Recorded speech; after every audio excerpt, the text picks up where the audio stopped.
Yo, yo, yo, yo, yo. What's up, all you burners, stoners, and potheads out there? This is Weedman 420 with the Weedman 420 Chronicles. How are all you vipers doing out there? Mrs. Weedman. Mr. Weedman. How the hell are you? Great. Awesome. I love it. I love when you say great because it makes me fired up. You are fired up I right am a now. little fired up right now. I have to say a couple things. My birthday's coming up. Mm-hmm. And we're going to record on the next episode on my birthday. How old am I going to be, Mrs. Weedman? Can't record on your birthday. Oh, we're recording on my birthday. It's his 50th birthday. That's why we're a big recording. one. That's a big one. It's a Monday. We're recording Okay. on my birthday. All right, we're recording. Mr. Weedman's birthday's coming up, and I am going to be the big 5-0, and I'm starting to lose my vision, I think. Something's wrong with my eyes. I know. I've been saying it for like the last 4 or 5 days. I know. Like words have been crossing together, and I get a little headache. Yeah. We've Sucks. got you scheduled for an eye doctor I know. appointment. I haven't been to the doctor. I just actually scheduled my other appointment too. You're For my a full like body a checkup. 50-year-old Body checkup. Yeah. I have to get the old finger and the gazooey. All right. So I made the appointment for the call, and they asked me. They're like, "Are you sure, doctor? This doctor's your doctor?" I'm like, "Yes." They're like, "Well, when was the last time you went there?" I'm like, A century I ago. think it's been like 10, 11, 12 years ago, I think. And they're like, "Well, we don't have you on record." Jeez.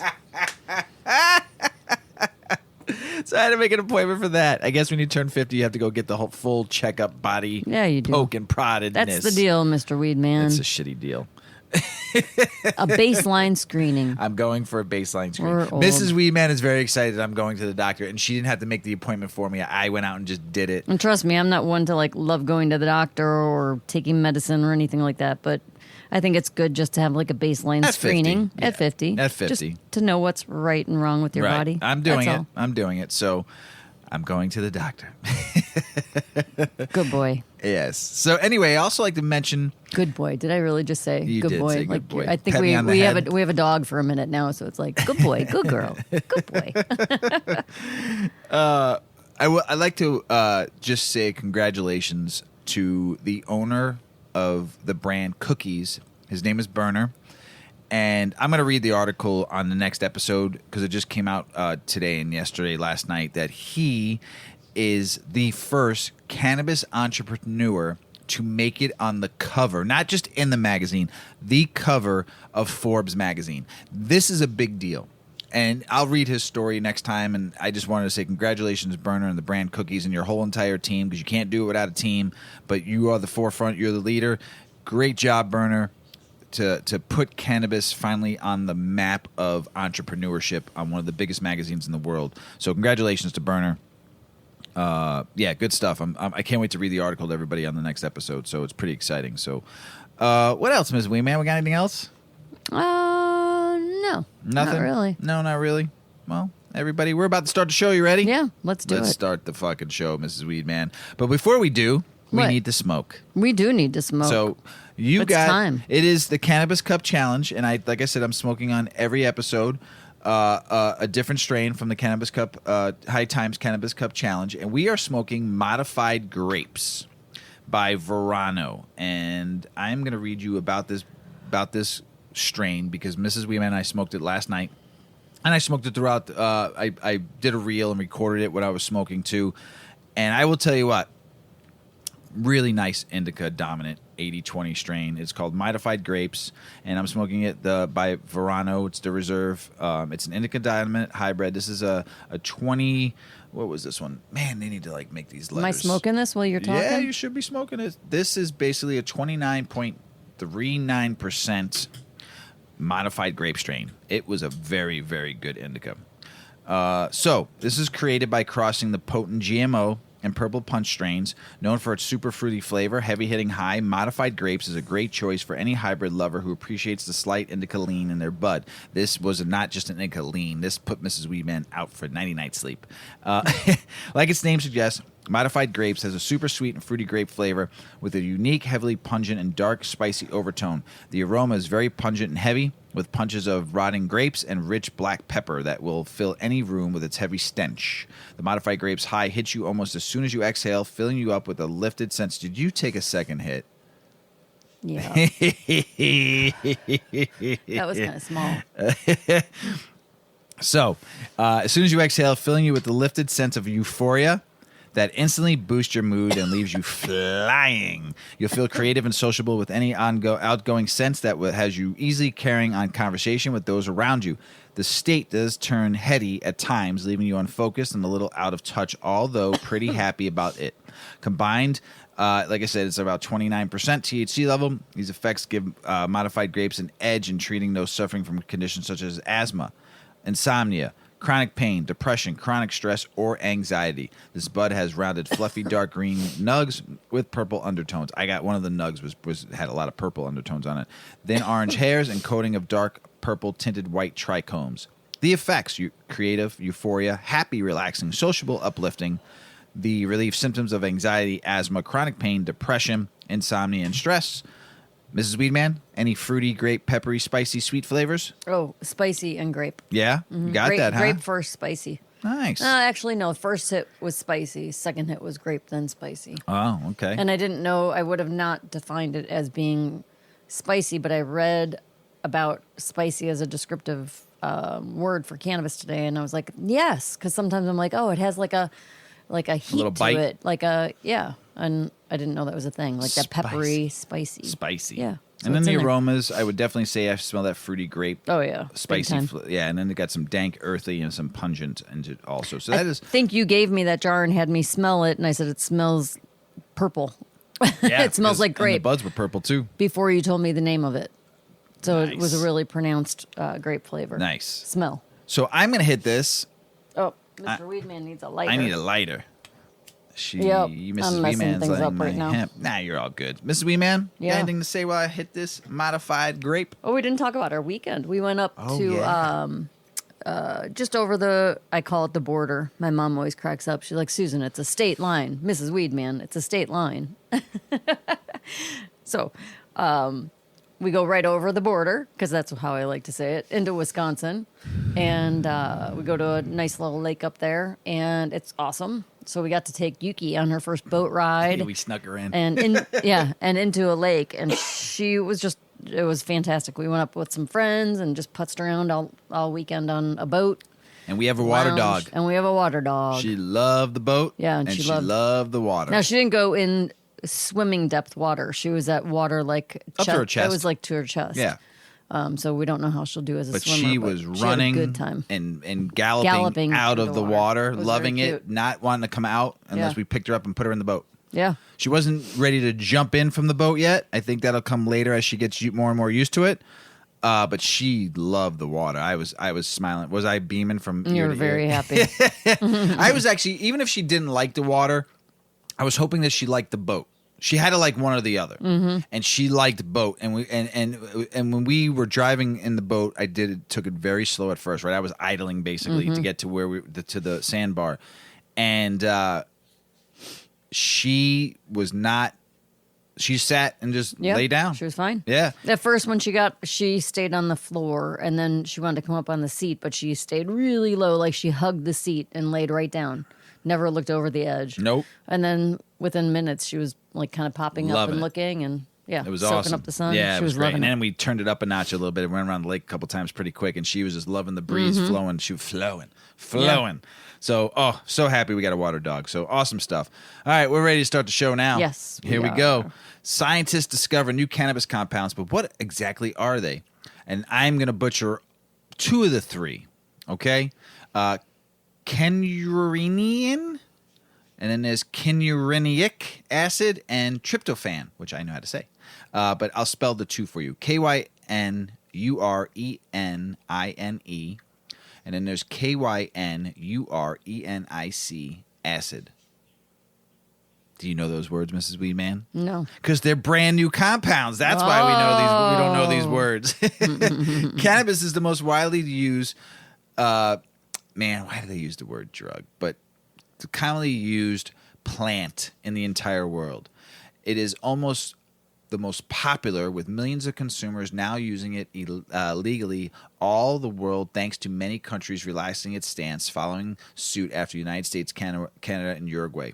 However, from a scientific perspective, we know so little about the compounds in the plant. So far, there are 500 known compounds in the plant, but only 2 cannabinoids are the most special or the most known or the most studied or the most smoked, and that's THC and CBD, have been extensively studied numerous times over. We have been able to identify their therapeutic applications for dozens of afflictions, though that's not to say that there are only 2 valuable compounds in the plant. And Mrs. Weedman and I have talked about many, many of the other compounds, but it's always good to know new ones they're discovering, because that just goes to show that they're studying the plant and there's going to be more therapeutic stuff about these plants. So in March of 2022, some Italian researchers have identified the 3 I just mentioned. I'm not going to say them again, for the first time earlier in the year.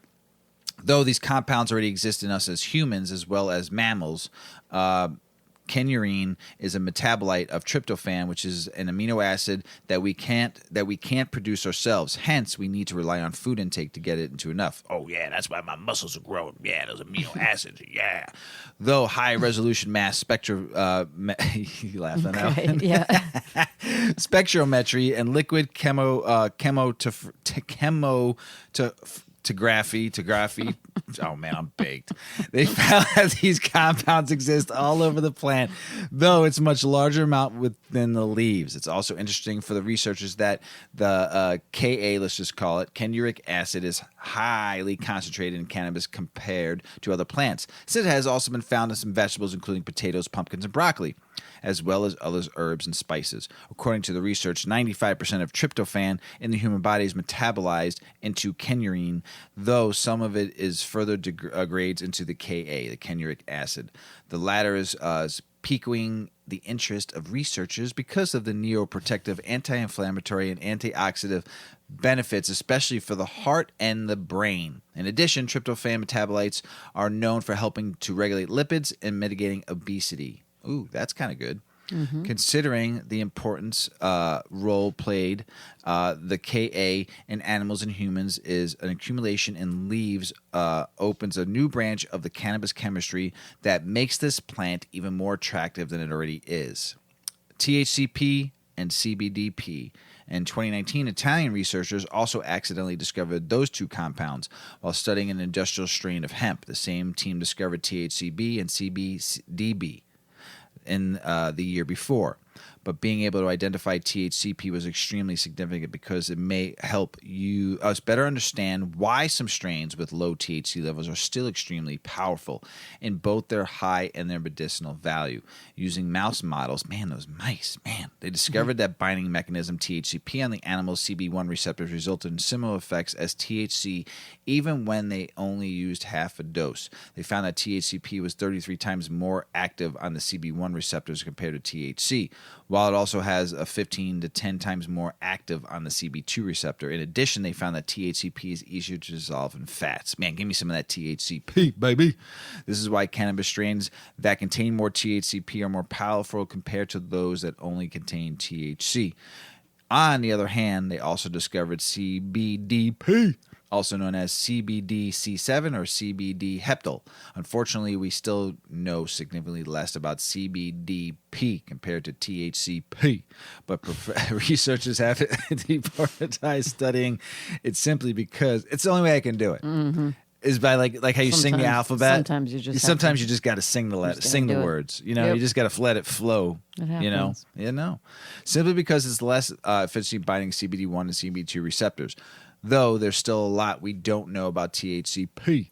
The Italian researchers did discover that it may have potential for pain relief, hypomobility, and helping reduce temperature within the rectum. Oh. Why would they discover that? I don't know. In your opinion, this compound should be included in the list of the main phytocannabinoids to determine for correct evaluation of the pharmacological effect of the cannabis extracts administered to patients, said the researchers. Conclusion. Even if cannabis is legal in one form or another, in the majority of the U.S. states, researching it is a completely different beast. Cannabis research in the United States is notoriously difficult, which is why many of these new recent discoveries on the plant compounds are done by researchers abroad. Here's my opinion on that. Don't we have a college in Mississippi that does all the cannabis research for the United States federal government? Yeah. How come we don't know anything about what they talk about? Because they were only testing it for the same They shit. know more. Yeah. They're not telling us. They They might. don't want us to know. I don't know. I think they're holding stuff possible. back. It's possible. I do. So, dispensaries, we go to them. We like them. They're fun. Yeah. Bud tenders are great. We love you all out there. How do you choose one, though? Well, these are 5 questions to ask yourself before making your trip to a dispensary. If you're new to cannabis, you might feel a bit overwhelmed. The legalization of medicinal and or recreational cannabis is new in many states. Plus, the world of cannabis is vast. In 2021 alone, the cannabis market was worth over $10 billion in revenue, and there are a lot of industry changes to keep up with every year. Before you head to a local dispensary, it's important to feel confident and informed. Just choosing a dispensary at random means you may miss out on deals available at another dispensary, and you might end up with lesser quality products. That's why we came up with several factors to consider when deciding what dispensary to buy from. Ask yourself the following questions before choosing a dispensary. If the answer is yes to all 5, you should expect a good experience. 1. Is the dispensary licensed? Cannabis is still illegal at the federal level, but most states have legalized cannabis consumption for either adult use or medicinal purposes. There are some critical differences between the states where medical weed is legal and those where recreational use is legal. If you're in a state where recreational cannabis use is legal, you won't need a medical cannabis license to consume. However, you must be at least 21 years old to partake or purchase products at a dispensary. The only loophole around this is if you're 18 to 21 years old and have a medical cannabis license. Sometimes minors under 18 can get approval for medical cannabis cards from a state, but those cases are very rare. States that only allow the use of medical cannabis will typically allow anyone over 18 to get a license. Minors under 18 with a certain qualifying condition can still participate in cannabis consumption with approval from their parents or guardians. On top of all of this, certain localities do not allow cannabis dispensaries to operate in their area. And in many states, cannabis dispensaries cannot open within a certain distance of schools and other public spaces. Make sure the dispensary you're interested in is licensed by the state before purchasing anything from them, and become familiar with the cannabis laws around you to prevent yourself from accidentally purchasing illegal products. 2. Does this dispensary offer competitive prices? You're likely curious about the affordability of the products at your potential cannabis dispensary. Since cannabis is not a federally regulated product at this time, the cost of cannabis varies by region. A lot. The pricing of cannabis varies based on how competitive the market is, so it's essential to be prepared with some knowledge of your chosen dispensary's competition. If there are a lot of dispensaries in the area, odds are prices will be more competitive. If you're at the only dispensary within 100 miles, you might see some price gouging. The cost of cannabis products also depends on the availability of cannabis growers compared to the need of users. Consider the differences in medical cannabis pricing. In states where it's pricey, like Illinois or Virginia, cannabis growers struggle to keep up with market demand. In Oregon, though, dispensaries have so much competition that their prices are almost dirt cheap. To make matters worse or more complicated, high prices sometimes signal higher quality. So that's not worse. It's just more complicated because, higher prices sometimes mean higher quality. But it could just be price gouging. No matter what. So you have to get to know cannabis. I'm pretty high. No matter what state. I told you didn't need any more. I know. No matter what state you live in, you'll be able to find high-end and therefore more expensive dispensaries. These locations will often feel more glamorous and provide the best products. On the other hand, you can always search for budget-friendly dispensaries. These might prioritize affordability over quality, but you should still be able to find what you need if you know what you're looking for. The important thing is to understand your budget and prepare accordingly. Overall, it's important to be informed on the average cost of the products you're looking for and weigh the prices at your local dispensaries against that number. This might require some research, but it'll be worth it in the end. All right, number 3, moving on. Is this dispensary selling quality products? Alongside the increase in countrywide favor for cannabis is the overall rise in the quality of the product. As cannabis becomes more mainstream, a wider variety of reliable, well-researched products have become available. Even if you're looking for cost-effective options in your area, you'll want to spend money on products you can trust. Many legal cannabis products are trustworthy, but some products, even those sold at licensed dispensaries, contain metals and other surprise ingredients that can harm you. This is because cannabis is not federally regulated. So do some homework on your products and make sure that they're screened. The main thing to look for when checking out cannabis products is freshness, though. Look elsewhere if you spot mold or if the cannabis has a bad odor. Healthy, fresh cannabis buds typically have vivid coloring. They may also have trichomes, which are the tiny little appendages attached to the bud. They kind of are crystal clear, and then they get a little cloudy. They make the flower look like it's lightly frosted, which typically indicates good quality and a higher THC potency, which is a nice bonus. Next, look at customer reviews and any news reports on the brand sold at your local dispensary. Make sure that they are selling products that do not have a history of harming consumers. If the dispensary seems to be selling well-researched products with positive customer reviews, you should be able to trust the quality of their inventory. 4, how transparent is the dispensary about product ingredients? Need a little water. Another critical factor to consider before purchasing from a dispensary is the availability of detailed ingredients. Cannabis products all vary slightly in the levels of CBD and THC that they contain. Different combinations of these cannabinoids will cause different effects when consumed. It will take time to get to know your preferred levels of these cannabinoids. Some consumers like an experience that's euphoric or a giddy sensation, while others are just looking to feel relaxed and get some help sleeping at night. Note whether or not the cannabis products for sale are labeled with information beyond what strain they are. You should be able to see a full ingredient list for every product sold, along with the CBD-THC ratio of each product. Some products will even mention terpenes. If a dispensary consistently sells products that are not transparent about their ingredients, they're not worth your investment. And 5, are the bud tenders helpful and knowledgeable? To find out this answer, you'll have to visit dispensaries. But if you've answered yes to the last 4 questions, it's probably a worthwhile trip. The last thing to note when choosing a dispensary is the level of customer service you receive. Be willing to question the bud tender as much as you want before buying. A good bud tender will be both knowledgeable and friendly. Before making a purchase, take your time to get comfortable with the staff, the product you're considering, and the dispensary itself. You're probably going to be there quite a bit, so it's important that you enjoy the buying process. If you've done your research and are ready to choose, congratulations. You've made an informed purchasing decision.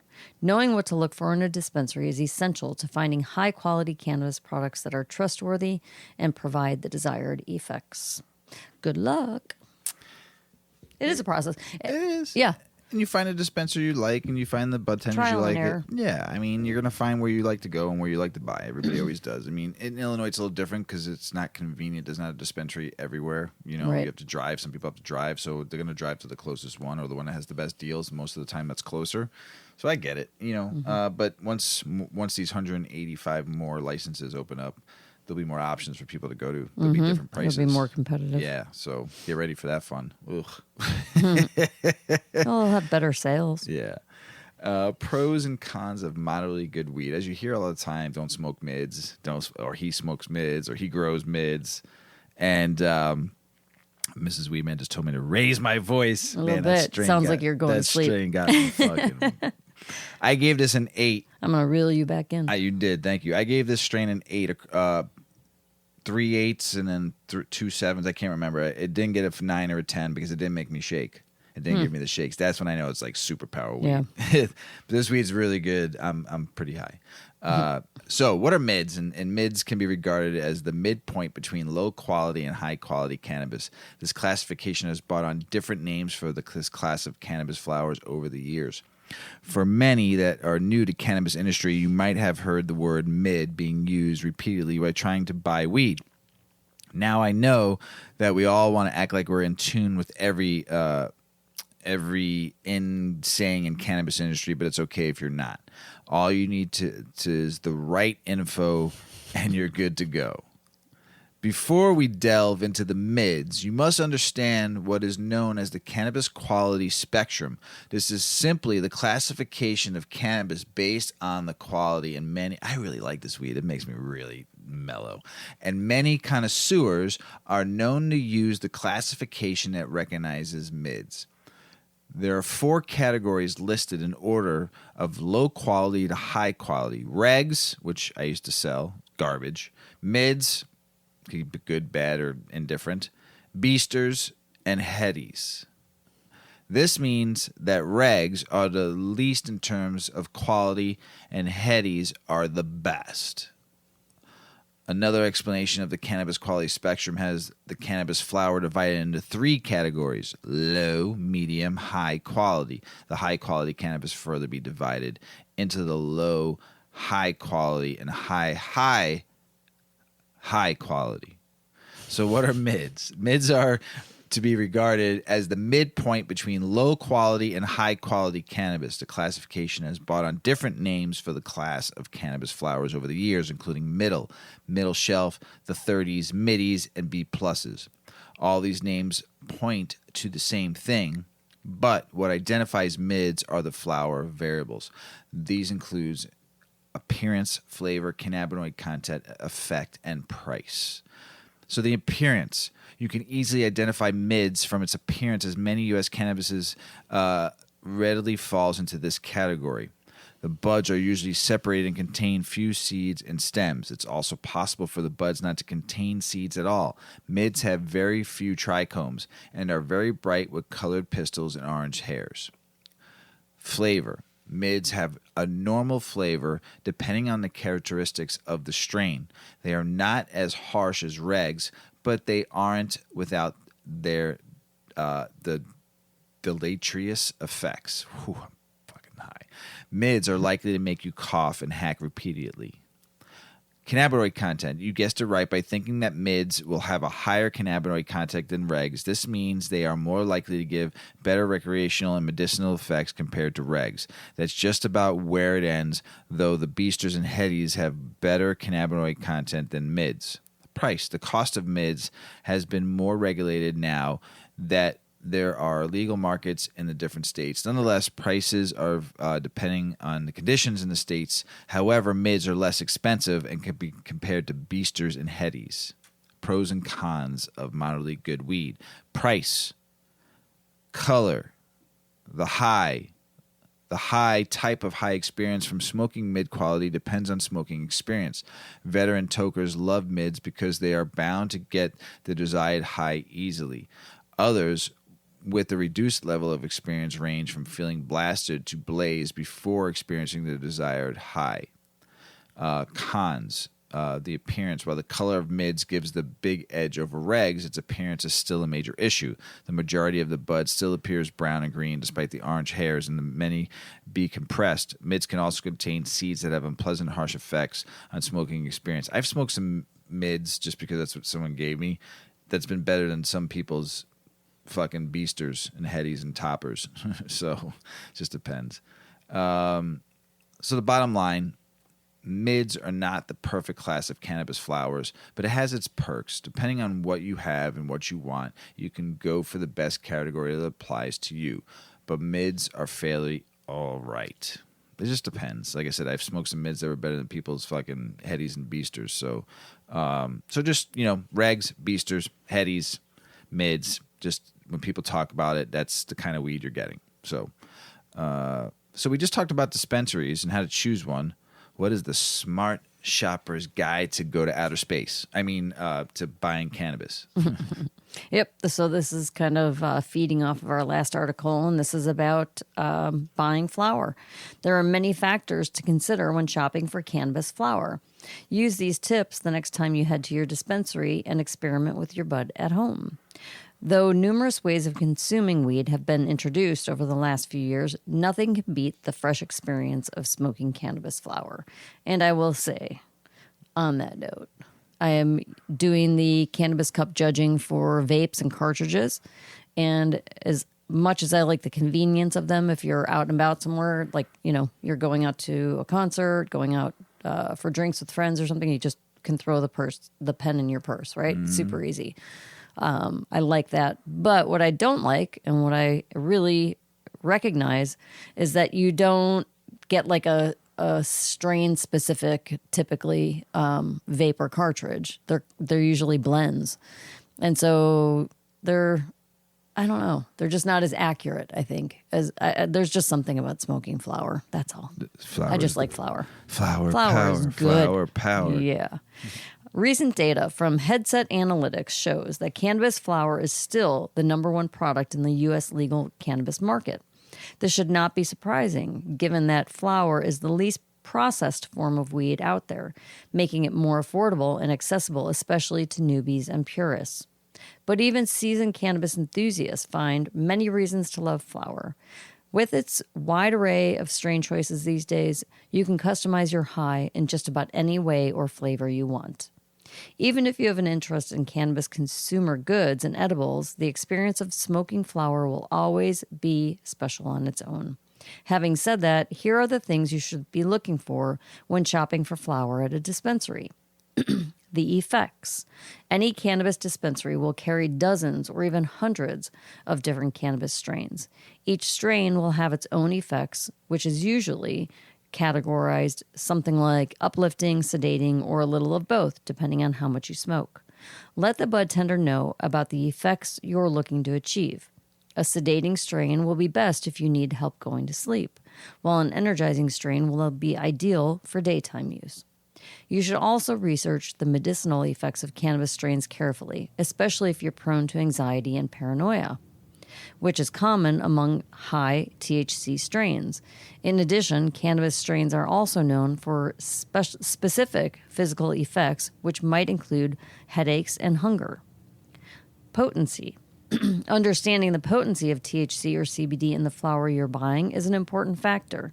You can't tell how potent a flower is just by looking at it, but cannabis sold in legal dispensaries will have a descriptive label on the packaging of the glass jar.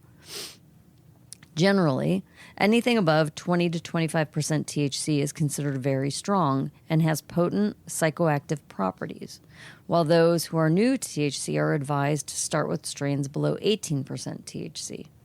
On the other hand, there are consumers who are interested in buying high CBD flower.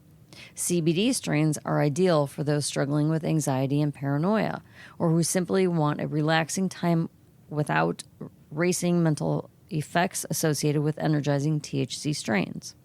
For a more balanced effect, you can also check out the THC-CBD ratios. Some strains have a higher CBD content to help counter the THC, resulting in a deliciously balanced high.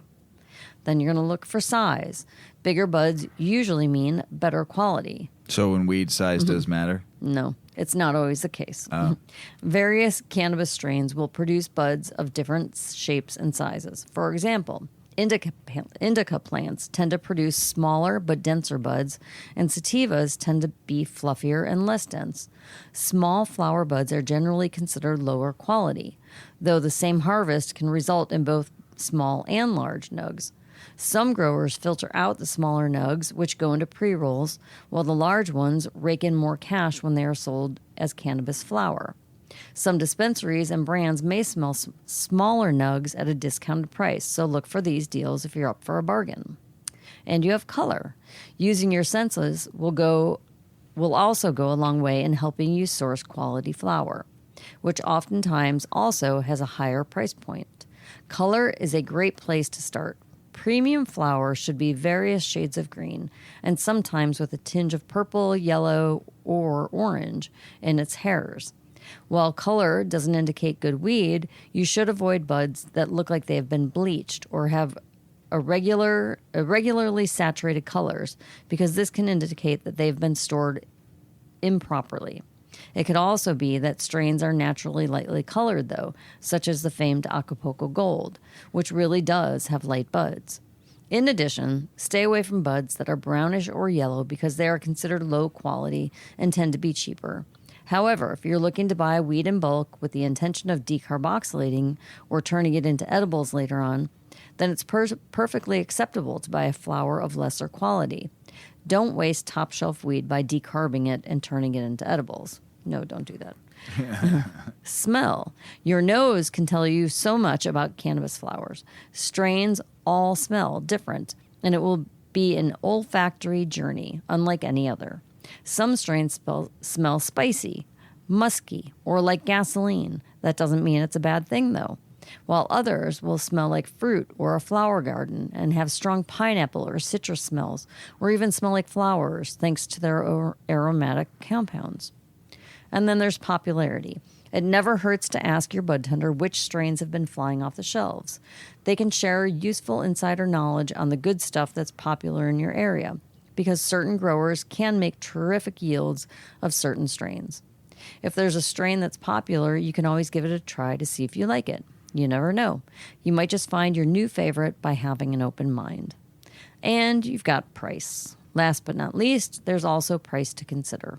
There's weed at the low and high end of the spectrum, but for many consumers, the mid-range buds are where price and quality meet perfectly. Good quality weed does not always have to cost too much. Sometimes lower-priced flower can still produce an excellent high. Bottom shelf cannabis still works well for people who are on a tight budget. All in all, there are many factors to consider when shopping for cannabis flower. Use these tips the next time you head to your dispensary. Hell yeah. Tips, tricks, and tips. Yup. Don't forget to tip your bud tenders, too. Yeah. They work hard for you. It's important. Illinois Governor J.B. Pritzker cheered regulators issuing 149 new cannabis dispensary licenses to social equity applicants. And he tweeted, Illinois is leading the way in addressing the war on drugs like no state has before. Good. Kentucky Governor Andy Beshear tweeted 90% of Kentucky adults support medical cannabis. 90%. Wow. Fucking pass that shit, will you? Hawaii Republican gubernatorial candidate B.J. Penn said he supports legalizing cannabis. He should. B.J. Penn, I believe, used to be an MMA fighter. I believe. And probably uses cannabis or used cannabis for pain. I'm just saying it. Don't quote me on that. Just making shit up. Making shit up. Just throw it out there, Mr. Weedman. Make that shit up. I mean... No one's listening. No. If you're listening in Hawaii, I bet you he has, though, in his past. Iowa's Attorney General is pushing to legalize fentanyl chest strips. Okay, great, Iowa. Why don't you pass cannabis first? Okay, great. I just had to make fun of it. Man. Illinois governor touts huge increase in cannabis tax revenue for 2022 fiscal year as state approves social equity retailers. He's so happy. I mean, how much money the state's pulling in tax revenue. But in the end, the consumer still gets it, though. So we're the one paying for it. Tennessee's first legal cannabis bar restaurant opens in Nashville, Germantown. How do you say this happens when cannabis isn't even legal in Tennessee? Mrs. Weedman, how? I don't know. There's always a hole. I mean, a loophole. A loophole. Tennessee's first legal cannabis bar and restaurant opened Thursday in Nashville's Germantown. The restaurant Bud and Brews will feature newly released cannabis-infused beverages, coolers, and a variety of sauces containing THC. THC, do you say? The coolers come in pouches which include the following flavors: Grape Ape, Lemon Haze, Sweet Tea, OG Kush. Craft Cannabis offers sauces made with locally grown extracted hemp-derived THC. Each sauce contains 5 milligrams of THC in each jar. How?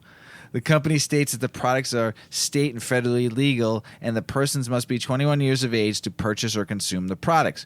The state of Tennessee currently allows use of some cannabis products. They are competing bills in the Tennessee state legislature for both legalizing cannabis as well as for banning the substance.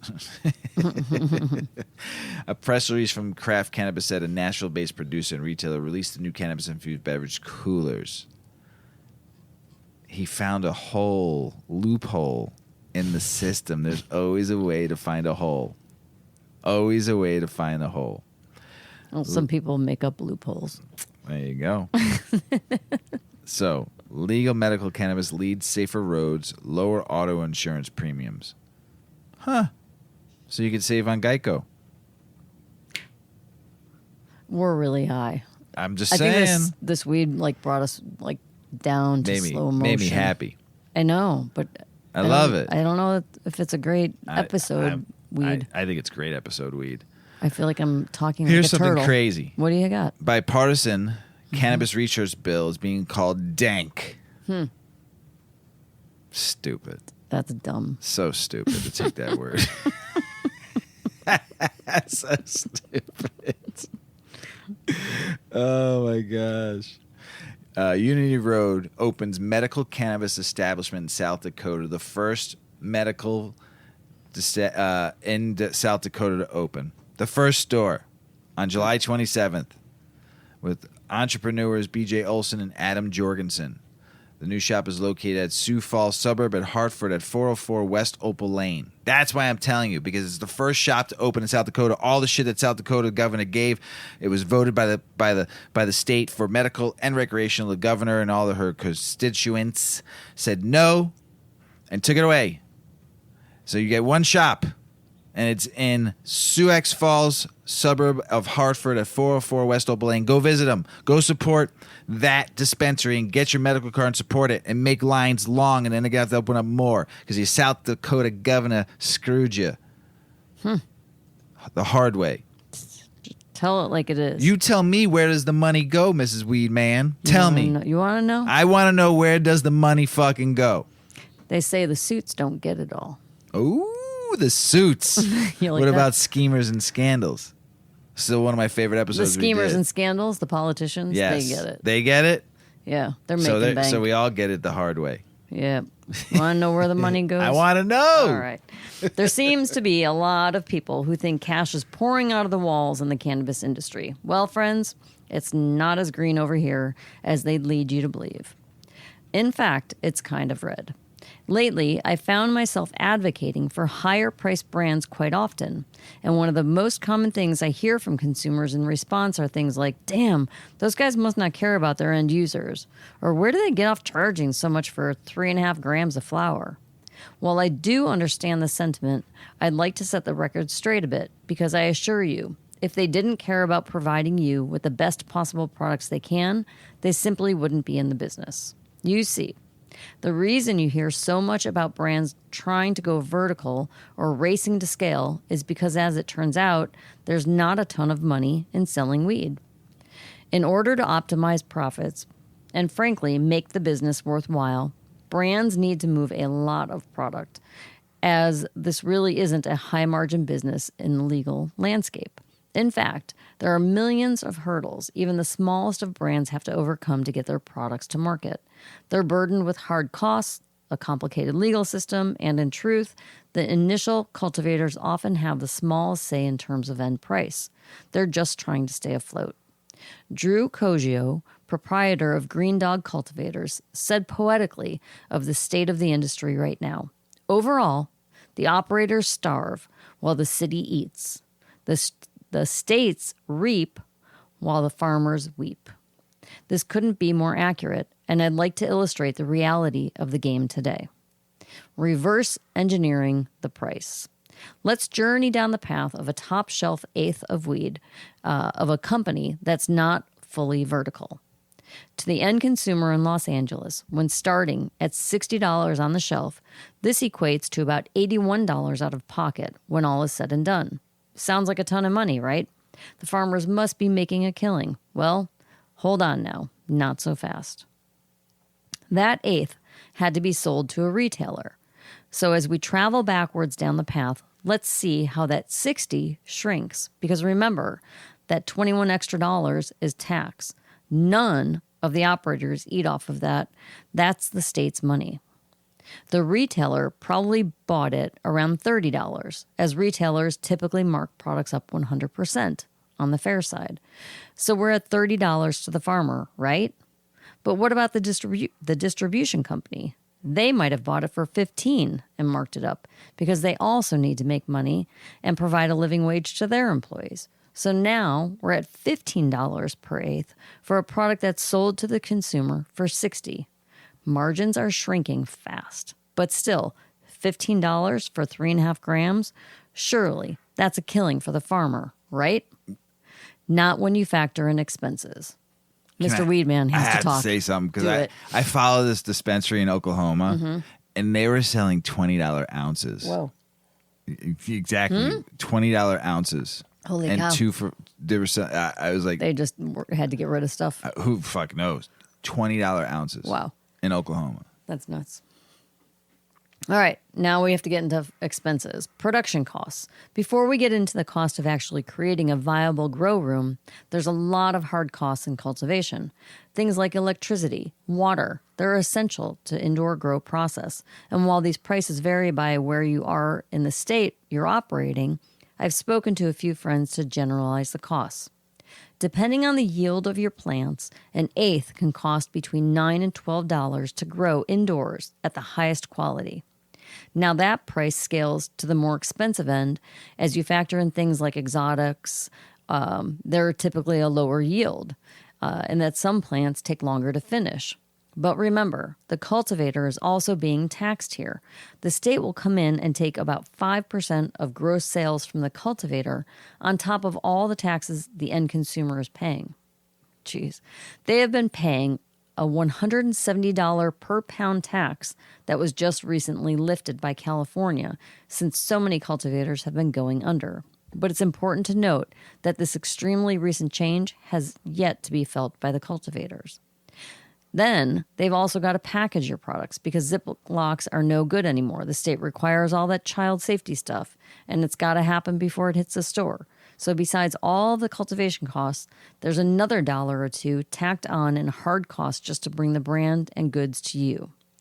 That means if the cultivator was seeing $15 an eighth, after hard costs, they're only seeing around $1 to $5 per eighth in profit. Hardly anything to write home about. And we haven't even gotten to what it takes to get to that point. You have pre-production costs. We all know that top shelf indoor grow doesn't grow in a dump, right?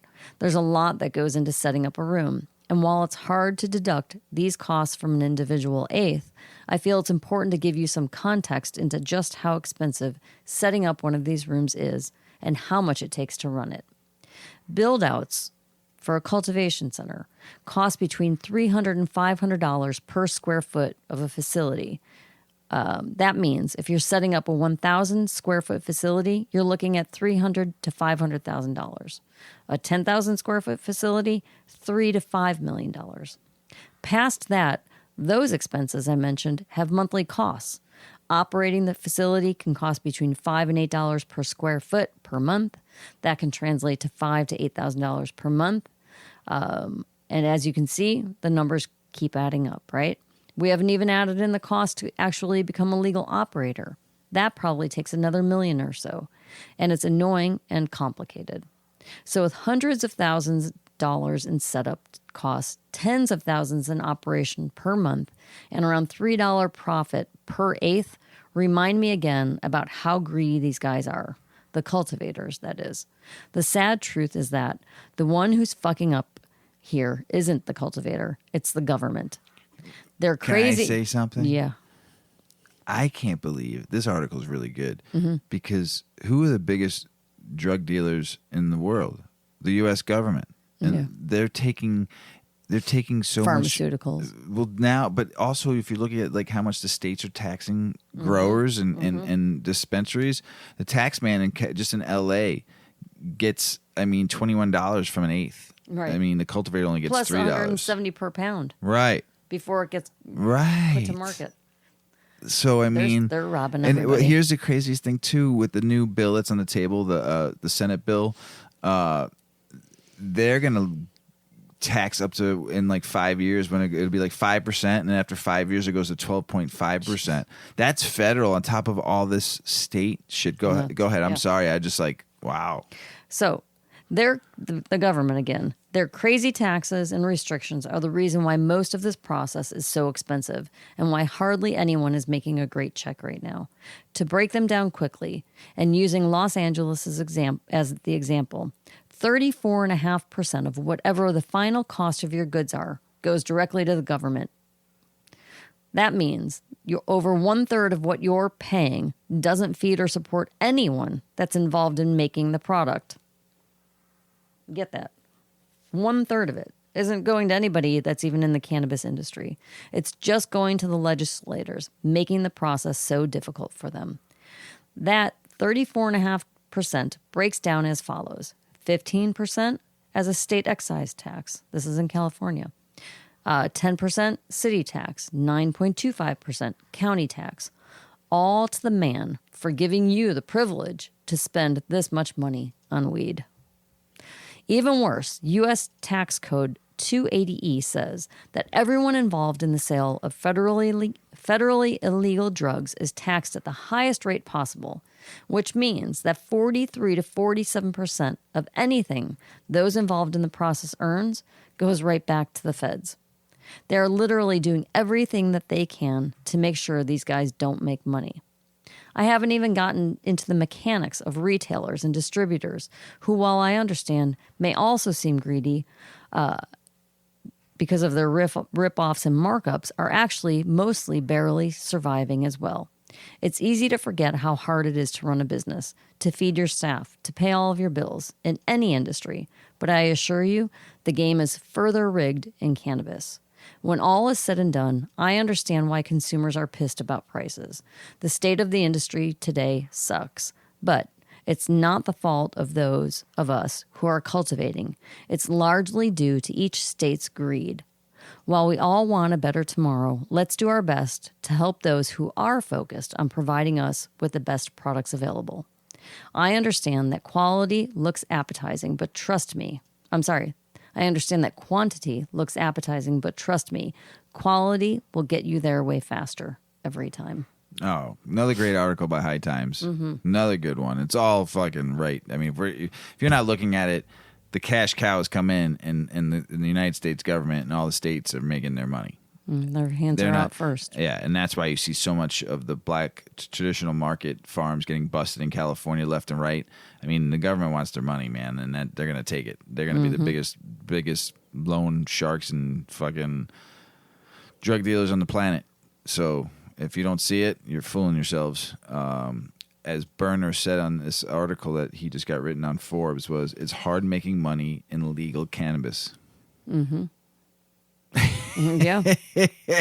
It's hard making money at legal cannabis. Oh, my goodness. Home grow, free the plant, stomp the stigma. International news. Have we learned our lesson? Please do not bring cannabis to Russia.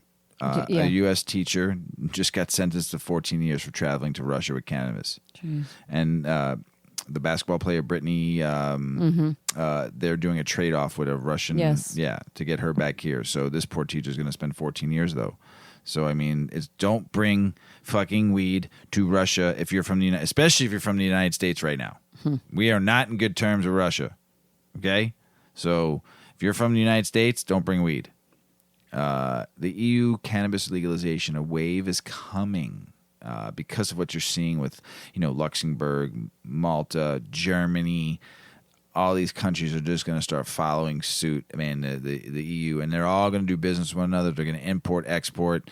They're going to own it, and the United States is still going to be like, when everybody else is going to start doing business with one another, and here we are just sitting back, just letting whatever. I don't care. I just want to free the plant and smoke my own medicine. Guam to open adult use cannabis application window at the end of August. Good for Guam. Yeah. I remember listening to Ice-T in the 80s. He was the first time I saw Ice-T like on stage, not live, but in a movie, was Breaking. The movie about breakdancing. He was the DJ hip hop singer during one of the battle offs. That's how long I've been a fan of Ice-T. And then when he did the heavy metal hard rock band. God, I can't believe I forgot the name of it, but I've always been a fan. And then when he was in some awesome movies I watched him in, oh my God, I've been a fan. So this is on you though, Yeah. Ms. Weedman. You got Ice-T and Karis B's New Jersey dispensary gets green lighted. On July 25th, the Medicine Woman, New Jersey, a proposed dispensary co-owned by Ice-T and Karis B, was approved by the Jersey City's Cannabis Control Board meeting, along with 3 other proposed dispensaries. The news was posted on Instagram the following day. I've got like a froggy voice, don't I? Body Count. I remembered Ice-T was in Body Count. Oh, God, it was amazing. The Medicine Woman, Jersey City, will encompass 5,000 square feet of retail space featuring local New Jersey cannabis brands, limited edition merchandise, and provide necessary education. There's also going to be Medusa, New Jersey, Oceanfront Holding, and the Other Side Dispensary. Jersey City Cannabis Control Board oversees rules and regulations over licensing, cultivation, testing, and retail, and getting approved is no easy feat. Karis Burnett, or Karis B, founded the Medicine Woman originally in California before eyeing the East Coast. It's super, super exciting for us because New Jersey is many years behind where we are in California in terms of legalization. Barrett tells High Times as she waited for her cab. And it's exciting to bring it to the state that is really motivated and looking forward to the growth of the cannabis industry in general. And, ICE is a resident, so Jersey City and the state of New Jersey means so much to him personally. And he is a longtime personal friend of my husband and myself. And obviously, this is synergy and everything is coming together. Barrett's dispensary will follow the same mindset of the other Medicine Woman locations, which initially began as a non-profit delivery service.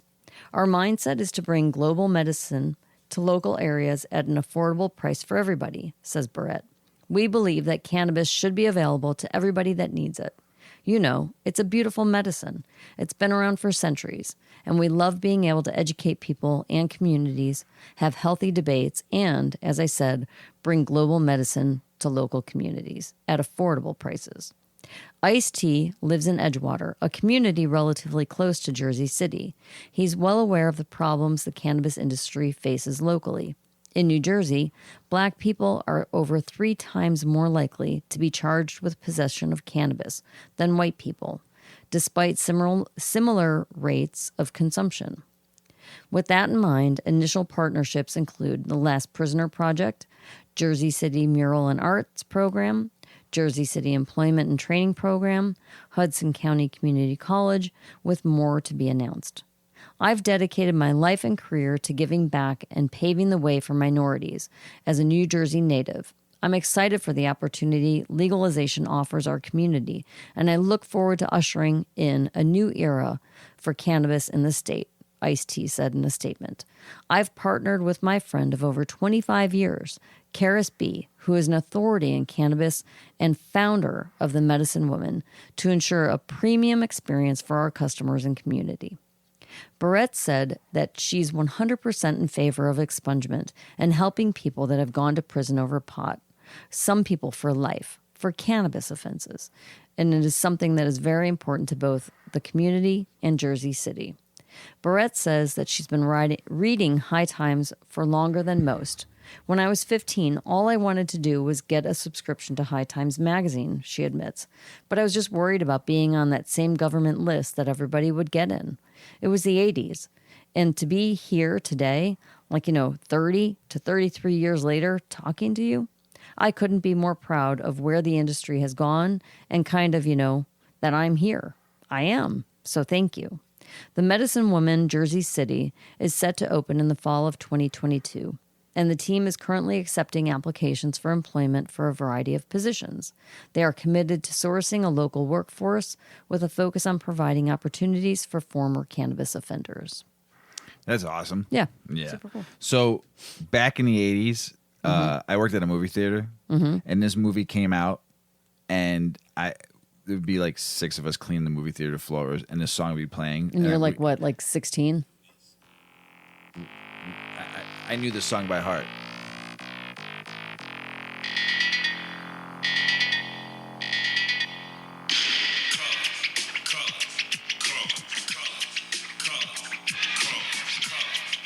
Mr. Weedman's dancing. Am I nightmare walking, tap talking.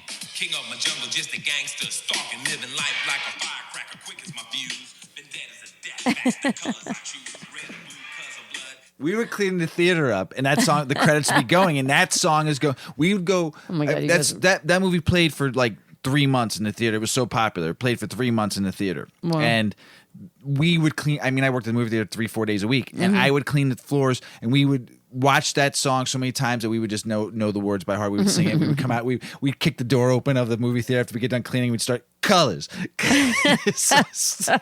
High too, because we worked at a movie theater in high school, so it was kind of cute. cool. You know, everyone like would bring that. us beers. We'd sneak beers. Whatever. Anyway, we had a lot of fun working at the movie. But that song, my gosh, so good for you, Ice-T. Man, that's awesome. I love it. So, man, that's the end of the show, Ms. Wee Man. That went fast. Went fast as always. Hey, everybody out there in the world, we love you. Mrs. Wee Man, you got anything else to say? No, No? let's get high. We fucking are. You know that All for right. sure. Hey, everybody out in the world, we love you. We love you so much, man. Thank you so much for listening out there. Don't forget, go to 8decades.com. You will see all of our handles on there. You can follow Mrs. Weedman and everything. You can follow Mr. Weedman and everything. Shoot us an email. Shoot us some DMs. Follow us. We love you all out there. We got some news coming. Probably talk about it on my birthday episode. Got a new show we're working on right now. Looking forward to it. We'll tell you a little bit about it. So everybody out in the world, have a great one. Smoke big fat doinks. As Paulie always says, smoke smart. Puff puffing away. Puff, puff, pass.